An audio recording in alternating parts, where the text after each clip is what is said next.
आप सभी का स्वागत है नैरेटिव नेशन में। मैं हूँ दिव्या त्रिवेदी और मैं हूँ अमित शाह। हमारे चैनल को सब्सक्राइब कीजिए और लाइक भी कीजिए। हाँ, ताकि आपकी मदद से देश भर में राष्ट्रीय हित की हर जरूरी बात हर घर तक पहुँच सके। यहाँ आपको मिलती है देश हित से जुड़ी बड़ी खबरें, गहरी जानकारी और एकदम मजबूत विश्लेषण। हर मुद्दे पर सीधी बात, साफ नजरिया और भारत फर्स्ट सोच के साथ। तो चलिए स्टार्ट करते हैं आज की सबसे बड़ी और महत्वपूर्ण रिपोर्ट। बिल्कुल। कल्पना कीजिए एक ऐसी मिसाइल जो दिल्ली से न्यूयॉर्क की दूरी मतलब सिर्फ कुछ घंटों में तय कर ले। बहुत तेज। हाँ, एक ऐसा हथियार जो इतनी तेज रफ्तार से उड़े कि दुश्मन के राडार और एयर डिफेंस सिस्टम को ये सोचने और समझने तक का मौका ही ना मिले कि उन पर कोई हमला हुआ है। सही कहा। सुनने में ये किसी साइंस फिक्शन फिल्म के दृश्य जैसा लगता है ना?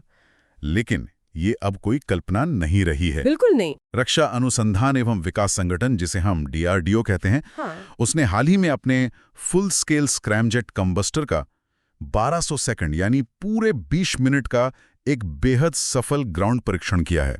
और इसी के साथ भारत इस कल्पना को हकीकत में बदलने के एक कदम और करीब आ गया है। एकदम सही। आज के इस गहरे विश्लेषण में हम इसी ऐतिहासिक छलांग के विज्ञान, इसके अर्थशास्त्र और इसके भविष्य को करीब से समझेंगे। और शुरुआत में ही ये स्पष्ट करना जरूरी है कि 1200 सेकंड का ये जो परीक्षण है, ये केवल कोई रूटीन प्रयोग नहीं है। ये एक बहुत बड़ा तकनीकी मील का पत्थर है। अच्छा। हाँ, इसे ऐसे समझिए कि ये परीक्षण भारत को प्रायोगिक शोध यानी लैबोरेटरी के एक्सपेरिमेंटल रिसर्च से निकालकर हाइपरसोनिक हथियारों के वास्तविक निर्माण की दिशा में ले जाने वाला सबसे निर्णायक पुल है। यानी अब हम सिर्फ प्रयोग नहीं कर रहे हैं, तकनीक के विज्ञान को करीब से समझते हैं। क्योंकि ये समझना बहुत जरूरी है कि आखिर हाइपोसोनिक और स्क्रैमजेट का असल मतलब क्या होता है और ये हमारे विमानों में लगने वाले आम जेट इंजन से इतना अलग क्यों है।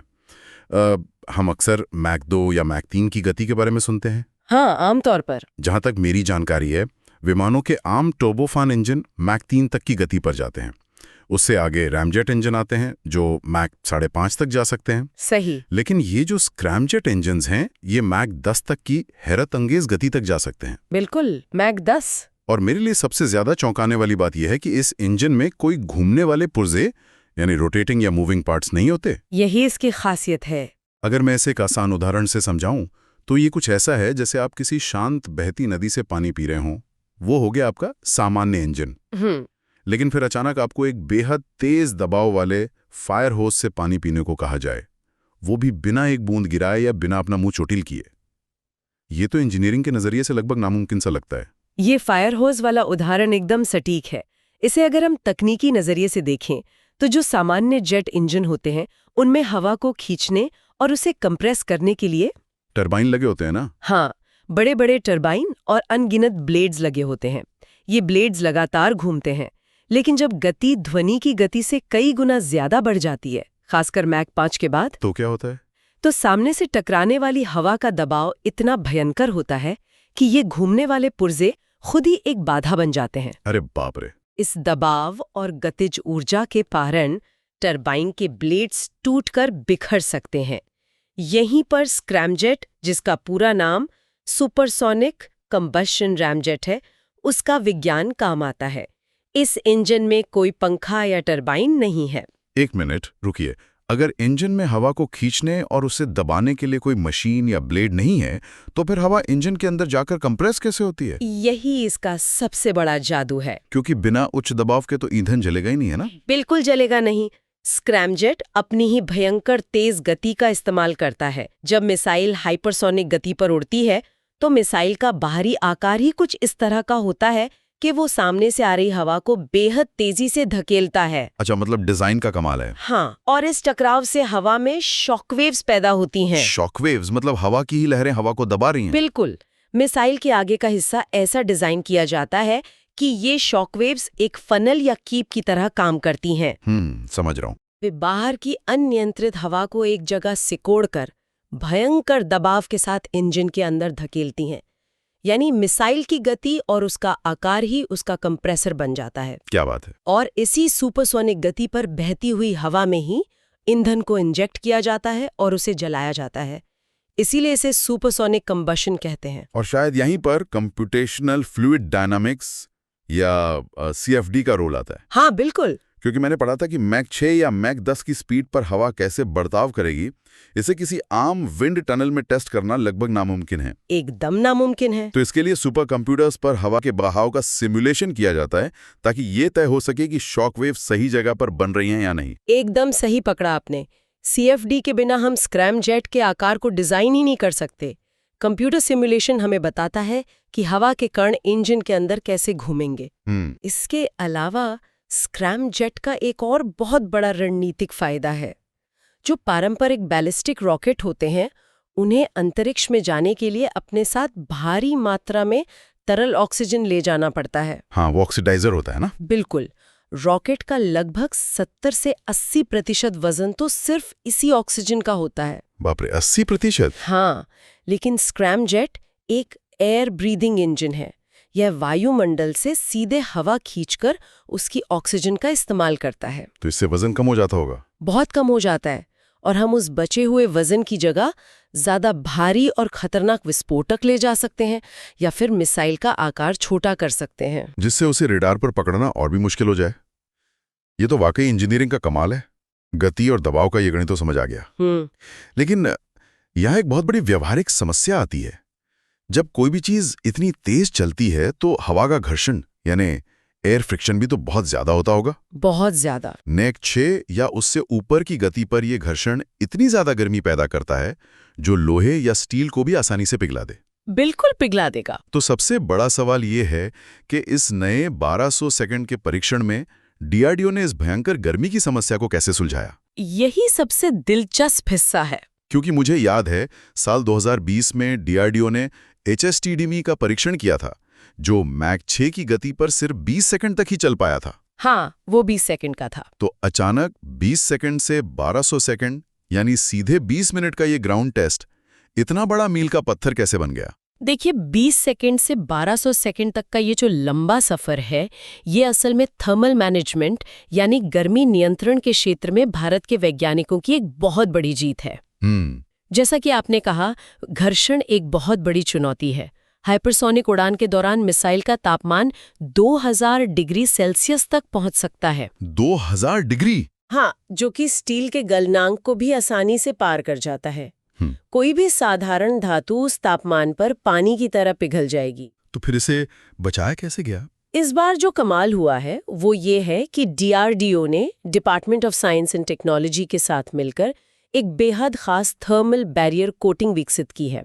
इसे TBC कहते हैं। ये कोटिंग किस चीज से बनी है जो 20 मिनट तक इतनी ज्यादा गर्मी बर्दाश्त कर लेती है? ये कोटिंग मुख्य रूप से एडवांस्ड सिरेमिक सामग्री से बनी है। सिरेमिक मटेरियल्स की खासियत ही ये होती है कि वे ऊष्मा के कुचालक होते हैं, यानी बैड कंडक्टर्स ऑफ हीट। बिल्कुल, और अत्यधिक तापमान को बिना अपने आकार को बदले झेल सकते हैं। यह कोटिंग इंजन के अंदरूनी हिस्सों पर एक ढाल की तरह काम करती है, जिससे अंदर की धातु पिघलने से बच जाती है। हाँ, लेकिन क्या सिर्फ एक सिरेमिक की परत 20 मिनट तक 2000 डिग्री की गर्मी को रोक सकती है? नहीं, सिर्फ कोटिंग काफी नहीं है। क्या अंदर से इंजन को ठंडा करने का कोई और तरीका भी इस्तेमाल होता है? मैंने एक्टिव कूलिंग के बारे में कहीं सुना था। हाँ, क्या यह तकनीक कुछ वैसी ही है जैसे हमारे शरीर में नसों के अंदर दौड़ता हुआ खून हमारे शरीर के तापमान को नियंत्रित रखता है? वाह, ये बहुत ही बेहतरीन एनालॉजी है। बिल्कुल ऐसा ही होता है। इसे रीजनरेटिव कूलिंग कहा जाता है। अच्छा, रीजनरेटिव कूलिंग कैसे काम करता है ये? इंजन के बिवारों के अंदर बहुत बारीक नलिकाएं बनाई जाती हैं। दहन कक्ष में जाने से ठीक पहले मिसाइल के ठंडे लिक्विड फ्यूल को इन नलिकाओं से गुजारा जाता है। तो फ्यूल ही कूलेंट का काम कर रहा है? बिल्कुल, ये ठंडा फ्यूल इंजन की गर्म दीवारों से ऊष्मा को सोख लेता है। इससे दो फायदे होते हैं। कौन कौन से? पहला, इंजन की दीवारें ठंडी होकर पिघलने से बच जाती हैं, और दूसरा, फ्यूल जलने से पहले ही गर्म हो जाता है। ओह, तो इंजन के अंदर उसका दहन और भी बेहतर और तेज होता है। एकदम सही। ये 1200 सेकंड का परीक्षण सिर्फ इस बात का सबूत नहीं है कि हमारा इंजन काम कर रहा है, बल्कि ये साबित करता है कि अब हमारे पास वो कोटिंग और वो कूलिंग तकनीक है जिससे हम एक लंबी दूरी की हाइपरसोनिक उड़ान को बिना पिघले बनाए रख सकते हैं। हाँ, ये तो मटेरियल साइंस का एक बहुत बड़ा चमत्कार है। सिरेमिक कोटिंग और रिजेनरेटिव कूलिंग जैसी जटिल तकनीकें कोई रातों रात खोजी गई चीजें तो नहीं हो सकती। बिल्कुल नहीं, इसमें दशकों लगे हैं। वही तो। जब हम इस पूरे विकासक्रम को देखते हैं तो ये सवाल उठता है कि भारत ने असल में इस दिशा में काम कब शुरू किया था।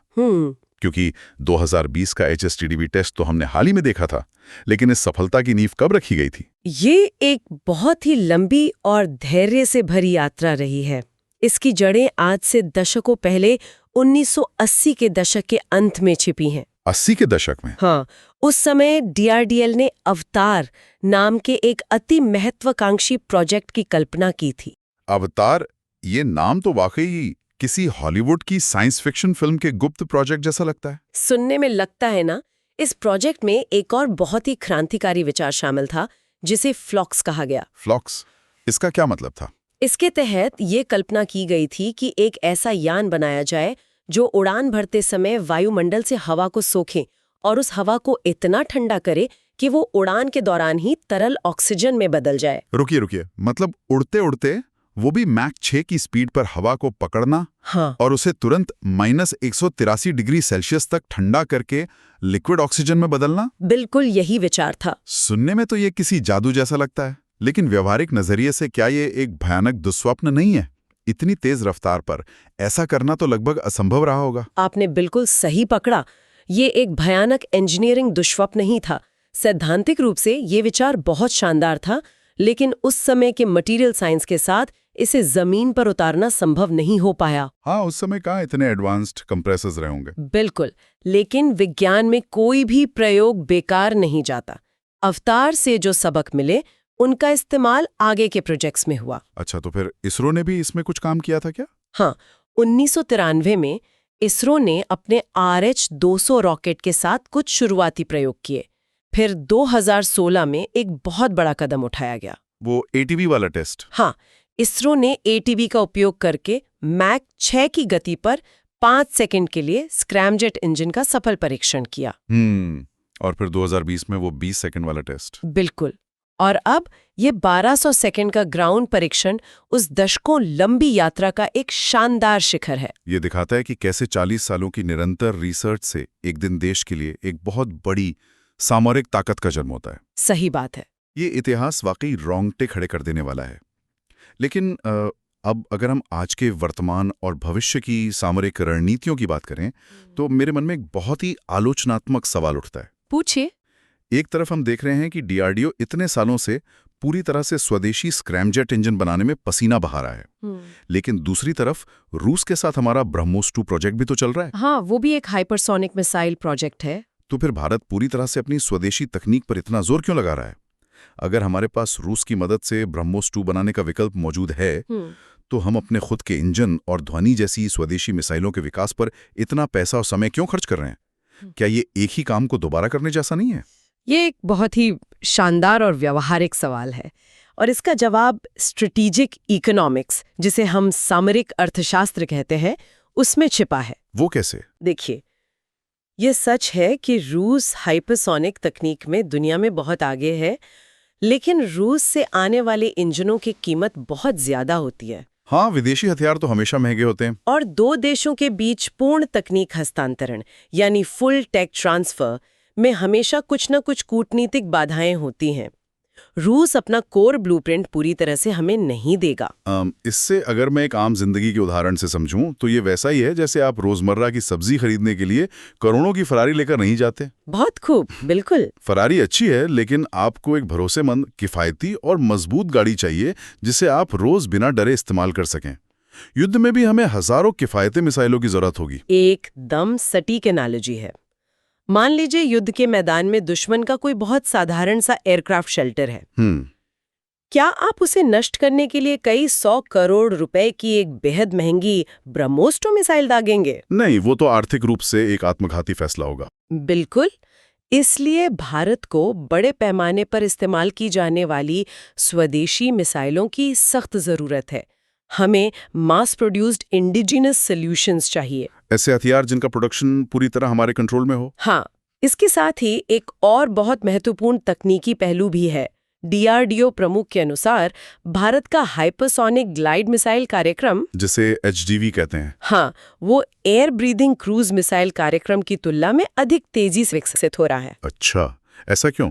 दोनों तो हाइपरसोनिक ही हैं। क्योंकि एक ग्लाइड मिसाइलें एक रॉकेट के जरिए अंतरिक्ष की सीमा तक ले जाई जाती हैं और फिर वे वहां से गुरुत्वाकर्षण के सहारे ग्लाइड करते हुए अपने लक्ष्य पर गिरती हैं। तो उसमें स्क्रैमजेट इंजन नहीं लगता? नहीं, ये तकनीक स्क्रैमजेट के मुकाबले थोड़ी कम जटिल है, लेकिन लंबी दूरी की क्रूज उड़ानों के लिए जो रडार से बचकर उड़ सकें, उसके लिए स्क्रैमजेट इंजन ही सबसे मारक उपाय है। ये तो रक्षा तकनीक का एक बिल्कुल नया ही आयाम है। अब अगर हम इसके भविष्य के प्रभाव की बात करें तो ये तकनीक केवल युद्ध के मैदान तक सीमित नहीं रहने वाली है। बिल्कुल नहीं। ये तकनीक भारत को दुनिया के एक बेहद विशिष्ट एलीट क्लब में शामिल करती है।